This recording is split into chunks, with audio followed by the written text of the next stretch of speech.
tiga. Halo, halo. Oh, ini maaf tadi sinyalnya hilang jadi putus. Iya, memang biasa seperti ini sih. Udah biasa lah Iya. seperti itu, Ustaz. Jadi memang Silakan Bang Oni, maaf teman-teman. dilanjutkan aja. Tadi sampai di Iya. pembahasan jangan hanya musiman, tapi Al-Aqsa harus diingat selalu.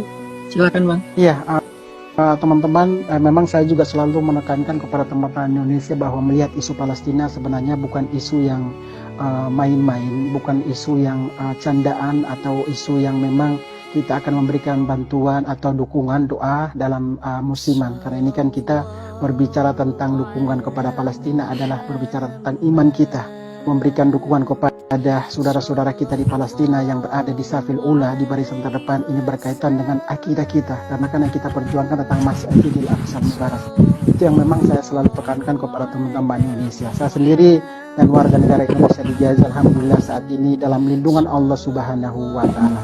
Dan memang Ustadz, pada saat kita live seperti ini tidak aman-aman saja loh. Ini di bagian Gaza Utara itu digempur habis-habisan, di Gaza bagian selatan digempur habis-habisan. Jadi memang ada gilirannya Ustadz, ada gilirannya. Contohnya malam itu giliran dibombardir di Gaza bagian utara 8 sampai 10 jam. 8 sampai 10 jam berikutnya akan dibombardir di Gaza bagian tengah. Dan jam berikutnya akan dibombardir Gaza bagian selatan. Jam berikutnya akan dibombardir di Gaza City, di tempat Bang Onim tinggal saat ini. Seperti jadi kemarin Ustadz, saya sempat melakukan liputan ke rumah sakit Ashifa. Itu saya tidak bisa membayangkan, ya Allah, ini kok yang jadi korban itu anak-anak, lansia, terus wanita, terus warga sipil. Dan itu benar-benar saya melihat dengan mata kepala sendiri. Bagaimana bayi itu kepalanya, mohon maaf, hancur.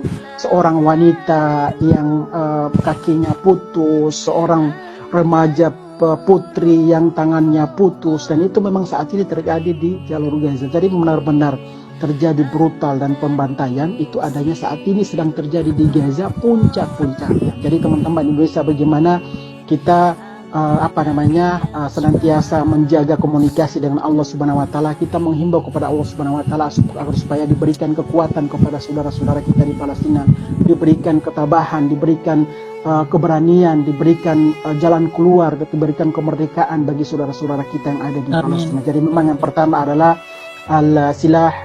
doa silahul mu'min, doa silahul muslim. Jadi doa adalah amunisi, donasi, sumbangan yang paling penting untuk kita berikan kepada saudara-saudara kita di Palestina. Itu yang pertama adalah doa dan doa. Selanjutnya yang berkaitan dengan sumbangan donasi, kita nomor 1000 kan, karena teman-teman memberikan donasi adalah menggugurkan kewajiban teman-teman seperti Bang Onim. Belum bisa hadir seperti Bang Onim untuk berada di lapangan, untuk berada di lokasi dalam rangka bertemu langsung dengan saudara-saudara kita yang ada di jalur Gaza. Saat ini Ustadz Hanan Ataki dan teman-teman Indonesia, alhamdulillah kita di Indonesia, teman-teman di sana ada listrik, masih bisa mencicipi makanan, masih bisa sendagurau, masih bisa tidur. Kami tidur di sini Ustadz cuma 1 jam tidur. Itu juga alhamdulillah, karena kami sebelum tidur itu sudah bersyahadat asyhadu an la ilaha illallah wa asyhadu anna muhammadar rasulullah. Itu sudah saya sendiri sudah arahkan kepada anak saya warga negara Indonesia, anak saya warga negara Indonesia, istri saya warga negara Palestina. Itu kami sudah terbiasa sebelum tidur wudu dan juga bersyahadat, karena kan kita tidak mengetahui pada saat kami tidur nanti apakah bisa melihat cahaya di pagi hari atau tidak. Karena sebagian besar dari saudara-saudara kita itu mereka tidur tidak lagi melihat cahaya di pagi hari. Itu sudah qadar Allah. Jadi memang saat ini di Gaza tidak ada listrik. Bang Onim kenapa ada penerang? Itu karena Bang Onim di tempat kediaman Bang Onim ada surya panel. Itu sudah Bang Onim siapkan beberapa tahun lalu. Jadi jika terjadi peperangan, itu sudah ada surya panel. Itu tujuannya adalah Bang Onim bisa update, bisa live dengan teman-teman Indonesia, bisa mengabarkan kabar terkini tentang Palestina kepada saudara-saudara yang ada di Indonesia. Tidak ada makanan Ustadz. Perlu sampaikan bahwa kita tidak usah berbicara tentang masyarakat warga Gaza.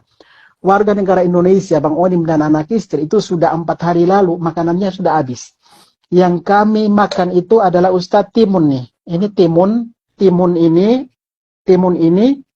ini yang sudah kami siapkan beberapa hari lalu. Timun dan juga tomat. Nih, timun dan juga tomat sudah kami siapkan beberapa hari lalu. Jadi bagaimana kita membayangkan Bang Onim aktivitasnya di lapangan, pulang makan timun, makan tomat. Belum tidur pulang, belum tidur makan tomat, bangun tidur makan tomat, makan ini kan kita butuh energi untuk beraktivitas di luar. Tetapi ini sudah qadar Allah bahwa apa yang kami alami di sini itu sudah ditakdirkan oleh Allah Subhanahu Wa Taala. Tidak ada air minum, tidak ada air minum di jalur Gaza, teman-teman. Kemarin saya ke rumah sakit Ashifa, pasien tergeletak di pelataran rumah sakit.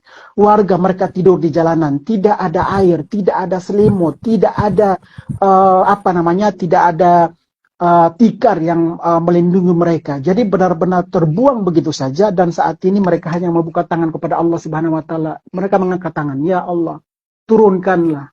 Mereka mengangkat dan berharap agar Allah Subhanahu Wa Taala menurunkan rahmatnya, karunia-Nya, kemerdekaannya kepada saudara-saudara, kepada mereka yang saat ini memang sedang dilanda peperangan dan juga penderitaan. Dengan demikian teman-teman, insya Allah semoga dengan dapat informasi seperti ini bisa terbuka semakin khusyuk lagi untuk mendoakan saudara-saudara kita di Palestina dalam sujud, dalam ruku kita. Jangan lupa doakan, ya Rabb, ya Tuhan kami, berikanlah kekuatan kepada saudara-saudara kami, kepada anak-anak Palestina, kepada Masjidil Aqsa Mubarak, kepada wanita Palestina, kepada lansia Palestina, dilindungi oleh Allah Subhanahu Wa Taala, dan juga dikuatkan kepada para pejuang yang saat ini sedang berjuang di barisan terdepan untuk menghadapi kaum penjajah yang tentunya hampir setiap hari. Ustaz, tentunya kita berbicara tentang isu di Gaza saat ini, itu bukan, kita tidak hanya berbicara tentang peperangan yang berlangsung selama 13 hari.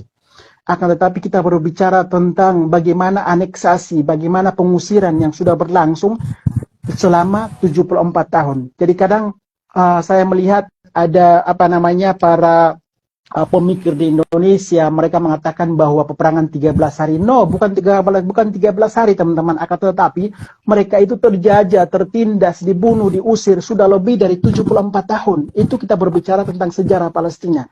Seperti itu. Jadi mereka itu sebelum-sebelumnya mereka dibunuh, diusir, itu negara-negara lain, negara internasional, PBB itu cuek melihat situasi, melihat penderitaan masyarakat Palestina. Nah, saat ini nih, pejuang Palestina berjuang untuk memperlihatkan kepada kaum penjajah dan antik-antiknya bahwa kami pun bisa bergerak untuk melawan kaum penjajah.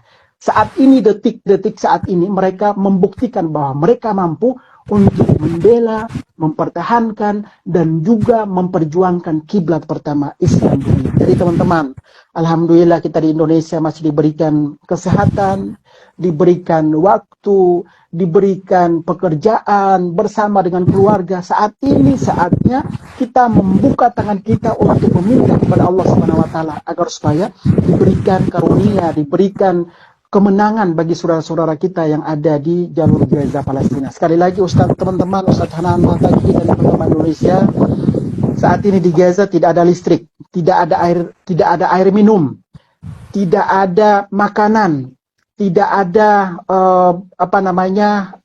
solar untuk menerangi rumah sakit. Coba kita bayangkan Ustadz, pada saat terjadi rumah sakit, ada salah satu rumah sakit Al-Ahli Arab itu dibom, itu para pasien itu ratusan, lebih dari 500 meninggal dunia. Ini kita belum menghitung yang namanya cedera. Dievakuasi ke rumah sakit, itu mereka tidak memiliki obat-obatan. Coba kita bayangkan bagaimana tangan mereka terputus, tidak bisa diamputasi. Atau kalaupun diamputasi, tidak menggunakan pembiusan di Gaza saat ini. Pada saat luka mereka mau dijahit, tidak memiliki benang. Pada saat sedang operasi besar, lampu mati karena tidak terdapat listrik atau ruang operasi itu tidak memiliki penerang. Itu yang saat ini sedang terjadi di jalur Gaza Palestina. Dengan demikian, masyarakat Indonesia yang manusia ada di Indonesia, yang masih bernyawa tentunya, dihimbau untuk memberikan doa dan dukungan. Karena ini kita berbicara yang pertama, untuk umat Islam kita sudah selesai ya. Tidak usah membahas yang namanya isu Palestina. Umat Islam sudah selesai, ini bagian dari akidah kita. Tinggal bagaimana kita memberitahukan kepada umat yang lain di Indonesia bahwa ini adalah bagian dari kemanusiaan. Karena yang menjadi korban Ustadz tidak hanya orang Kristen. Yang dihancurkan tidak hanya masjid, akan tetapi gereja pun dihancurkan oleh pihak penjajah. Ini yang harus kita angkat dan kita buka bahwa yang menjadi korban mayoritasnya Muslim, akan tetapi juga ada umat Kristen yang ada di Palestina pun, khususnya di Gaza, itu sekolah Kristen itu dihancurkan, sekolah gereja pun jadi